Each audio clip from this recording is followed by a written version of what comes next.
캐터 캐나다 톡. 그러면 리얼터 시작하게 된 동기가 뭐예요?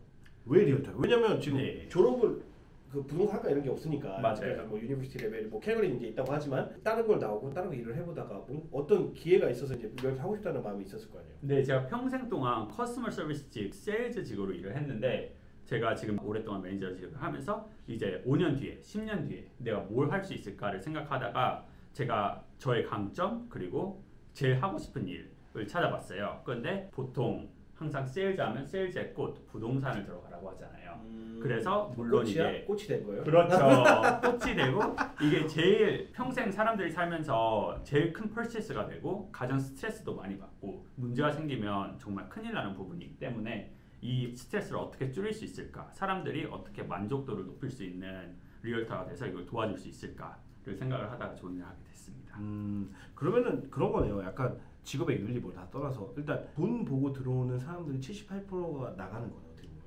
그렇죠. 물론 그것만은 아니겠지만 뭐 일이 힘들 수도 있지만 약간 이거 직업을 선택할 때는 여러 가지 요소가 있어요. 그렇죠. 뭐 만족도, 성취감, 그다음에 이렇게 뿌듯한 그런 맞아요. 그렇죠. 그런 것도 있지만 또 돈이 안 되면 사실 그걸 다 할 수는 없잖아요. 그렇죠. 물론 돈이 중요하지만 사람이 상대하는 일이기 때문에 저는 상대방이 만족을 해야 제가 두 번째 일도 제가 만족할 수 있는 일을 할 수 있다고 믿기 때문에 항상 어떻게 하면 저의 손님들이 행복하게 이 집을 사거나 팔 수 있는지 그걸 생각을 하면서 일을 하고 있습니다. 좋네요. 캐터 캐나다 톡. 자 이제 좀 돌아가서 만약에 그럼 리얼터가 된다고 했을 때 다 모르겠고 나 무조건 리얼터 하고 싶다. 왜냐면 요즘은 직업은 빨리 들어가는 게 장이에요. 어릴 때 왜냐면 리얼터도 그렇고 리얼터 어르신분들이 다 할 것 같죠. 아니 다 자기랑 비슷한 나이대를 찾는 사람 되게 많아요. 맞아요. 왜냐면 어른들 리얼터 뭐 보시고 있을지도 몰라서 아시는 형님들 보면 형 어려워 솔직히. 왜냐면 자꾸 이렇게 약간 좀 푸시하는 경향이 있고 힘드시잖아. 힘들잖아요. 어른분들 이제 물론 모든 분들이 다르지만 그리고 그 경험을 너무 잘하신 분들 경험이 때문에 그 경험 너무 강요해요. 야 이게 맞아. 내가 이거 왜냐면 보기에 너무 굿딜이니까. 근데 그쵸. 사실 그게 It's not for everybody. 네. 모두가 자기만의 기준이 있고 내 가족 구성원이 다를 수 있고 네. 내 회사가 여기서 멀 수도 있고 여러 가지가 있는데 무조건 가격만 보고 들어갈 수는 없는데 이제 왜냐면 어른들이랑 저희랑 좀 다른 세대인 게 어른들은 사실 돈이 제일 중요했어요. 가격이 싼 것도 중요했는데 젊은 세대들은 삶의 퀄리티, 아이들이 뭐 시간 보내는 거 그런 게 되게 또 중요한 가족마다 중요한 게 조금씩은 다르기 때문에 좀 그런 차이가 있었어요. 그래서 만약에 고등학교 졸업해서 바로 준비했을 때 가장 빨리 된다. 나 무조건 아무것도 몰라. 나 무조건 리얼터 할 거야. 20살에 바로. I don't give a thing. 하고 이제 바로 이제 한다. 그러면 몇 살에 이제 리얼터가 돼서 할 수 있는 거야? 18살 이상이면 무조건 가능하긴 해요. 그 19살에도 리얼터 하고 이제 리얼터 생활할 수 있는 거야? 그러니까 고등학교 졸업하고 바로 들어올 수 있는데 정말 힘들죠. 그치 이제 그때는 쉽지 않죠. 친구들이 살 때가 아니잖아. 네, 그렇죠. 우선 인맥도 아무래도 젊은 층이 많고 프로페셔널리즘이 물론 모든 19살이 프로페셔널리즘이 없다가 아니지만 아무래도 사회 경험이 있으면 어떻게 일을 하는지 습관도 자기만의 습관을 만들 수 있고 자기만의 플랜을 하는 게 보통 그 리얼터를 시작하는 나이대가 30대 중후반부터 40대가 제일 많아요. 네. 그리고 가장 많이 살아남는 나이대도 그죠. 리더주는 좀 어느 정도의 나이고 못한다가 아니라 그래도 좀 삶의 여유가 좀 있어야 그래도 조금 더 믿을 수 있는. 저도 처음에 그것 때문에 약간 걱정을 많이 했었는데 제가 아무래도 나이가 많이 들어 보이는 편도 아니고 또 동양인이기도 하고 그래서 과연 제가 외국인이라고 하는 거예요 지금? 그렇지 않아요. 옆에서 보면 지금 몇 살로 보이세요? 여기 형님이랑 같이 비교하는. 무슨 동안 나 진짜 말도 안. 동안 제가 더 가야지. 여기 저 말도 안 돼. 지금 술 사러 가면 아이디 받아요? 네, 아이디 받습니다. 나도 뭐야 그게 어쨌든 저도 어제도 검사 받았어요. 그것 때문에 제가 걱정을 좀 많이 했었어요. 물론 한국 분들이나 제가 아는 사람들은 그거에 대한 강점이 있으니까 제가 일을 같이 할 수 있지만 제가 처음 보는 분들, 한 번도 만나보지 못한 분들한테 살아남을 수 있을까? 하지만 결국은 일을 얼마나 열심히 하느냐에 따라 연락이 되더라고요. 지금 너무 만족을 해요? 너무 만족합니다. 제가 아침에 일어나서 정말 자기 전까지 하루 종일 일을 하고 있긴 한데 그래도 일도 너무 마음에 들고 또 사람들 만나는 것도 너무 재미있고 또 연락 오는 것도 저는 밤에 연락 오는 거나 새벽에 연락 오는 거에 스트레스를 전혀 안 받는 성격이라서 전화할게요. 네 아무데나 하세요. 집에 관련만 돼 있다면 그냥 사적으로 말고. 사적으로는 형 8시부터 5시 배드민턴 칠래 이런 거 안 되고 약스터 가면. 배드민턴 못 간 지 2년이 넘었습니다. 맞아요. 이게 애 아빠가 다 이래요. 저희가 이렇게 어쩔 수 살고 있어요. 없죠. 캐나다 나중에 한번 제가 총정리편으로 캐나다에 살면 아빠의 삶이 어떤지 한번 찍어보려고. 네, 아, 저 이게- 거기다 한번 출연할게요. 내 친구들이랑 전화하거든 한국에서. 니네 복 받은 거야. 근데 그거는 있어요. 확실히 아파트에 살고 있지 않으니까 응. 애들이 뛰어놀 수 있다는 게 너무 좋아요. 그치 집안에서. 좋지. 아니 그게 정말 아니라 아빠의 삶은 한국이랑 여기랑 비교하면 한국 진짜 복 받은 거예요. 제가 얘기할게요. 캐나다는 여자를 위한 나라입니다. 아니 저는 아무 말도 하지 않았습니다. 육아에 있어서 저는 모르는 일이. 육아에 있어서 캐나다는 여자를 위한 나라입니다. 육아에 있어서는 만약에 막 아기들 어린데 캐나다 오고 싶다 이게 하고 싶은 거 있는데 어쨌든 캐나다 육아는 근데 여자분들 너무 좋아해요. 그래서 저는 근데 그런 거 있어요. 남자는 와이프 행복하면 좋죠.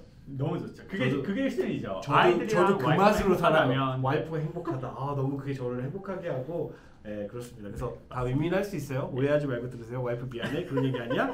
어쨌든 자 그러면 자 이제 우리 어느 정도 이제 입을 풀었으니까 진지한 얘기로 가죠. 하나 팔았어. 그러면은 보통 40만 불 50만 불 하니까 하나 팔면 40만 불 팔아. 그럼 들어온 돈 얼마야? 40만 근데 이게 팔면 다 그 네. 브로커리지에 다를 수 있어요. 그렇죠? 예를 들어 저는 리맥스에도 몇 퍼센트가 나가고 음. 팀한테도 몇 퍼센트가 나가고 예를 들어 40만 불짜리를 파는 근데 이거는 기름비 막 이거 다 뺀 거야. 그것도 네, 나가야 되잖아. 맞아요. 어쨌든. 그렇죠. 모든 익스펜스를 뺀 택스도 나가야 전이지만 돼. 네, 3,000불 정도입니다. 3,000불 하나 팔면 3,000불. 근데 이게 생각보다 오래 걸리잖아요. 그렇죠. 지금 판다고 해서 돈이 바로 들어오는 것도 아니고 근데 여러분 이거 텍스 전이에요. 텍스 내면 또 달라요. 텍스 맞아요. 텍스 내고 떼어오고. 맞아요. 아 사는 사람이가 파는 사람이가 뭐 그런 정확히 기억하는데 내가 지금 얘기해 줄 거야. 부동산 하시는데 그 손님이 와서 그럼 반반 합시다. 내가 당신을 사기 이렇게 된 거야. 네. 근데 그분이 딱 한 마디 뭐냐면 저는 10만 불 이상 벌어서 텍스가 반인데도 저 아무것도 못 벌어 이렇게 된 거예요. 텍스 이거 왜냐면 여기는 1억이 넘어가면 48% 텍스예요. 네 맞아요. 근데 부동산 분들은 또 열심히 하시고 근데 여러분들이 오해하시면 안 되는 게 일을 안 한다고 생각해. 많이. 네. 근데 사업하시는 분들도 그렇고 사장님도 일 안 하는 것 같아요. 그거는 그 나중 일이고 맞아요. 처음에는 진짜 누구보다 많이 해요. 직장 다니시는 분들보다 진짜 미친 듯이 일해야 거기까지 올라갈 수 있고 네. 거기에 올라가면 사실 그동안 해온 것 때문에 쭉 침을 때가 있으면 거둬들일 때가 있는 거 그거는 여러분 인생에 있어서 특히 젊으신 분들 봤으면 좋겠어요. 저분 일 잘 안 하는 것 같아. 그분은 벌써 10년 20년을 했어요. 여러분들 그렇기 때문에 전혀 그렇게 공짜는 없습니다. 그래서 저는 그거를 강조하고 싶고 네. 특히 리얼터는 처음 1년 안에 턴오버 레이트가 78%가 넘기 때문에 살아남고 네, 살아남기가 정말 힘든 직종 중에 하나입니다. 그래서 젊으신 분들은 요즘에 저도 젊다고 생각하지만 제 아들도 있기 때문에 저는 이런 걸 찍는 영상도 사실은 그냥 막 들어가서 이런 거보다 좀 그런 걸 좀 리스크를 줄이고 실수 좀 줄였으면 좋겠어서 이제 이런 걸 찍는 건데 그런 거 생각했으면 좋겠어요. 아무튼 그래서 공짜로 되는 건 없다는 거 알아줬으면 좋겠고 그럼 하나 팔면 그 정도 그러면은 한 달에 한 2개 이상 무조건 벌어야겠네. 그게 목표죠. 그죠? 네. 그런데 한 달에 2개 이상 파는 루키는 거의 없어요. 보통 리맥스에서 매년 루키 오브 더 이어를 뽑는데 작년 같은 경우 루키 오브 더 이어가 1년에 23개를 팔았습니다. 그건 진짜 잘 판 거죠. 최고인 거예요. 시작한 1년 안에 근데 파는 23개 중에 팔아도 일- 제가 저는 이게 그렇죠. 빨리 돌아가니까 네. 23개 팔고 많은 차값 돈이 내고. 아니죠. 네. 기름값 내고 네. 텍스 내고 하면 직장 생활하는 거랑 천년으로 비슷하거나 네. 조금 더 적게 그렇게 버는 돼야 직장하는 거랑 비슷하게 버는 거예요. 그치. 천년도에. 네. 루키 근데 천년도는 직장 다니는 거보다 무조건 못 보내요. 거의 95%는 그렇고. 그렇죠. 왜냐면 네, 루키 95%. 오브가 그 정도예요. 1이니까. 네. 근데 실망하지 마요. 변호사님도 첫 2년은 직장보다 적게 받아요. 변호사님이요? 첫 1년 와. 변호사 5만 불. 상상도 안 되죠. 네. 한 4배는 넘어야 될 것 같은데. 1년은 그렇죠. 우리 다 여러분 변호사 편 보고 보세요. 와.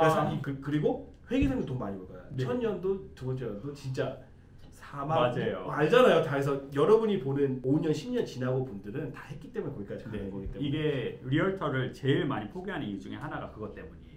다들 돈을 벌 수 있다고 생각하고 들어왔다가 회사 일하는 것보다 돈을 오히려 못 버니까 실망하고 떠나가는 경우가 정말 많아요. 그러면 파트타임 하시는 분들도 많아요? 굉장히 많습니다. 아 그래요? 파트타임이 굉장히 많은데 우선 리얼 이스테이트는 저는 정보 싸움이라고 보거든요. 매일매일 어떤 집이 올라오고 매일매일 마켓 트렌드가 어떻게 되고 이거를 항상 보고 있어야 손님들하고 대화할 때 막힘없이 여기 동네는 얼마나 오르고 있고 어떤 집들이 올라왔고 저번 주에 얼마에 팔렸습니다. 이걸 알려줘야 되는데 그렇게 파트타임으로 하는 경우는 과연 그 모든 정보를 알 수 있을까라고 생각이 들어서 파트타임이 좀 힘들다고 생각을 해요. 파트타임 하신 분이 많을 것 같아요. 약간 좀 네. 왜냐면 유지하기 힘들 누구나 할 수 있으니까. 있으니까. 네. 그렇군요. 이게 보통 이제 10년 차 살아남았던 시그니처 질문이기 때문에 10년 차 정도면 네. 얼마 정도 버는죠? 그러니까 어느 정도 이게- 얼마 정도는 애매하고 사람마다 네. 케바케야. 물론 근데 이게 너무 케바케인 게 어느 정도 집을 살 수 있는지. 보통 이제 음. 팀에서 10년 하신 분들이 있잖아요. 네. 집 10년 살아남으면 정말 성공한 리얼터입니다. 이미 성공했어요. 그러니까 그 사람은 기준이 돈을 뭐예요? 많을 수밖에 없어요. 당연- 일단 70만 대 이상 돼야죠. 에이 더 되지. 10년 살아남으면 내가 아는 생각 70만 대면 집 좋아요, 형. 나는 근데 그런 것 같아. 이걸 엘버터 집을 컨셉이 많이 보잖아. 네. 직업상 많이 보니까 굳이 거기까지 안 가도 된다는 생각이 맞아요. 그냥 딱 그 좀 커요. 컴팩트하게 네. 딱 사는 것 같아요. 왜냐면 차를 되게 많이 좋아하시는 분들은 무조건 비싼 차 안 사거든. 내가 맞는 맞아요. 걸 네. 딱딱딱 구성을 해서 사기 때문에 10년 하면은 그쵸. 그 정도 살 수 있다. 그 우선은 리맥스 같은 저희 리버시티 같은 경우는 평균 인컴이 보통 16만 불이에요. 평균이. 평균 인컴이 평균이 16만 불인데 미디안은 10만 불이 안 돼요. 근데 그렇잖아요. 사고 파는 그 사이클의 5년이라고 보면 나한테 사서 나한테 파방이 조금이라도 그렇죠. 올라가니까. 그만큼 애프터 서비스를 하고 제가 손님을 위한 일을 했으면 그렇죠. 약간 여기 집에 찌를 뿌려놓고 그게 어떻게 자라느냐 기다리는 일이 될 수 있죠. 루키 오브 더 이어 하면 한 번 더 나와요. 제가 파티 해줄게요. 저는 무조건 할 겁니다. 무조건 할 겁니다. 여러분이 지켜봐요. 우리. 네, 내년에 지켜봐 주세요. 네, 꼭 다시 한번 나올 수 있도록 한번 우리 만들어 네. 봅시다. 캐터 캐나다 톡. 그러면 자 저희 이제 캐톡의 시그니처 점입니다. 리얼터에 맞는 성향이다. 왜냐면 네. 그냥 막 하는 것보다 맞아요. 그래서 좀 성향이 맞아야 되잖아요. 모든 네. 직업에 조금 성향이 있다고 생각을 하는데 보통 제가 리맥스 조인할 때도 성향에 대한 설문지를 먼저 한번 작성을 해서 MBTI 같이. 그런 비슷한 거를 했어요. 그래서 보통 제일 살아남기 좋은 리얼터의 성격은 아웃고잉하고 사람들이랑 대화하는 데 막힘없고 그리고 사람 만나는 거 좋아하고 그리고 서류 작성하는 데 있어서 꼼꼼한 게 정말 중요하거든요. 네, 예를 들어 아웃고잉하면서 40명 꼼꼼한 거랑 좀 이게 좀 틀릴 수 그렇죠. 있어요. 그래서 아웃고잉하면서 꼼꼼하다. 이거 보통 좀 아웃고잉한 사람들이 꼼꼼한 성격이 많이 없기 때문에 음. 팀에 들어가면 가장 큰 장점이 어시스턴트가 항상 팀에 있어요. 그 사람들이 서류 작성을 모두 도와주고 확인해주고 내 성향상 차라리 이런 거에 집중하라고 난 더 팔래 하는 애들. 네. 그래서 큰 회사를 들어가죠. 나는 오로지 파는 거, 사람들 만나는 거에만 집중하겠다. 나머지는 아무것도 신경 안 쓰고 팔기만 집중한다. 그렇게 자, 여러분이 팀에 질문하지 들어가죠. 못한 거 제가 한번 질문해 볼게요. 그러면 오피스 비용도 나가요? 오피스 비용도 나갑니다. 그러면- 광고 비용도 나갑니다. 야 그러면 웹사이트 비용도 나갑니다. 야 루키 오브 더 이어 해도 그거 다 빼기 전이잖아 사실. 그렇죠. 야 그럼 한 집 팔아서 3, 4천 벌어도 한 달에 그거 저거 나가면 그거에 뭐 반까지는 아니겠지만 3분의 1은 까이잖아요. 반까지도. 반까지 여러분 이게 그래서 이것도 쉽지 우선은 않네요. 봐. 처음에는 그냥 학교 다닌다 생각하고 일을 하고 있어요. 열심히 배운다는 생각으로. 여러분 더 많이 알아보세요 리얼타임. 그냥 기분으로 했다가 네, 시간과 돈 낭비하지 마시고 남는 돈만 생각하고 들어오시면 좀 힘들 수도 있습니다. 그렇죠. 아무튼 재밌네요. 캐터 캐나다 톡. 이렇게 생각할 수도 있거든. 네, 그러면 저랑 반대로 가면 돈 벌어요. 너무 안 벌고 근데 빌더들이 꼬신단 말이야. 맞아요. 빌더들이 항상 이유가 있어요. 그리고 리얼터를 안 끼고 하면 끼고 하는 것보다 평균적으로 네, 이런 맞아요. 고질적인 네. 문제들 말씀하신 것처럼 작은 투자가 아니거든. 네. 캐터 캐나다 톡. Thank you, very 감사.